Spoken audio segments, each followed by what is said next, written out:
நண்பர்கள் மற்றும் சகோதர சகோதரிகள், தாய்மார்கள், தந்தைமார்கள் அனைவருக்கும் என்னுடைய பணிவு கலந்த அன்பான வணக்கத்தை தெரிவித்துக் கொள்கிறேன். நாம் இந்த பதிவில் பார்க்கவிருப்பது இந்த வார ராசி பலன்கள். ஏப்ரல் 1 முதல் 7ஆம் தேதி வரைக்கு உண்டான ஒரு வாரத்திற்கு உண்டான ராசி பலன்களை நாம் பார்க்கவிருக்கிறோம். வீடியோவை ஸ்கிப் பண்ணாமல் முழுவதுமாக பாருங்கள். அப்போ தான் நான் சொல்கிற விஷயம் உங்களுக்கு முழுமையாக தெரியும். ஜோதிடம், ராசி பலன் பற்றி நீங்கள் முழுவதுமாக தெரிஞ்சுக்கணும் அப்படின்னு நினச்சிங்கன்னா நம்ம சேனலை சப்ஸ்கிரைப் பண்ணி வச்சுக்கோங்க. அப்போ தான் நான் போடுற இது போன்ற பதிவுகள்லாம் உங்களுக்கு உடனே வந்து சேரும்.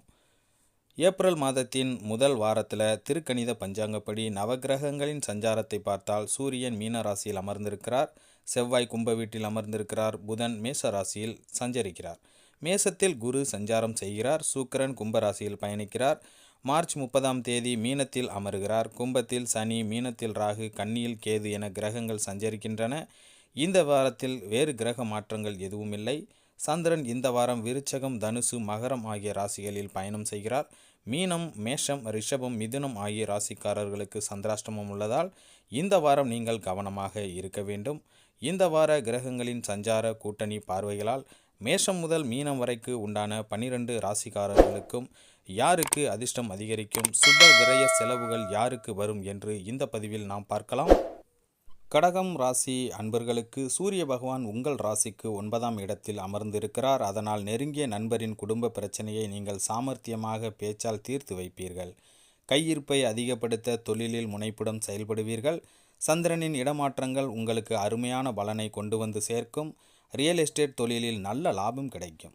நகை வியாபாரிகள் மிகச்சிறந்த முன்னேற்றம் அடைவார்கள். செவ்வாய் 8ஆம் இடத்தில் இருப்பதால் செயல்படுத்த நினைத்த காரியத்தை சில சிக்கல்கள் உண்டாகும். கணவன் மனைவிக்கிடையே கசப்புணர்வு தோன்றும்.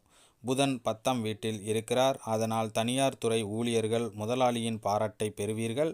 வழக்கறிஞர்கள் திறமையை வெளிப்படுத்தி தொழிலில் மேன்மை அடைவீர்கள். குரு 10ஆம் வீட்டில் இருக்கிறார். அதனால் சென்ற இடமெல்லாம் சிறப்பு அடைவீர்கள். குடும்பத்தில் மங்கள நிகழ்ச்சிகள் நடந்தேறும். குழந்தை பாக்கியம் இப்பொழுது கிடைக்கும். சுக்கிரன் 8 மற்றும் 9ஆம் வீட்டில் இருப்பதால் நண்பரின் திருமணத்திற்கு பண உதவி செய்து மகிழ்வீர்கள்.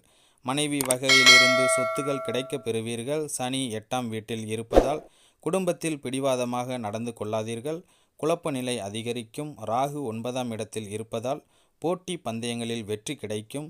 கேது 3ஆம் வீட்டில் இருப்பதால் அந்தஸ்தை அதிகரிக்க ஆடம்பரமாக செலவு செய்து மகிழ்வீர்கள்.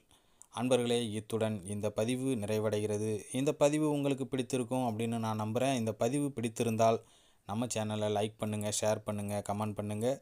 குறிப்பாக சப்ஸ்கிரைப் பண்ணி பக்கத்தில் இருக்கிற பெல் ஐக்கானை கிளிக் பண்ணி ஆளுங்கிற ஆப்ஷனையும் கிளிக் பண்ணி ஒரு பெரிய சப்போர்ட் கொடுங்க. மீண்டும் அடுத்த பதிவில் நான் உங்களை சந்திக்கிறேன். அதுவரை விடைபெறுகிறேன். நன்றி, வணக்கம்.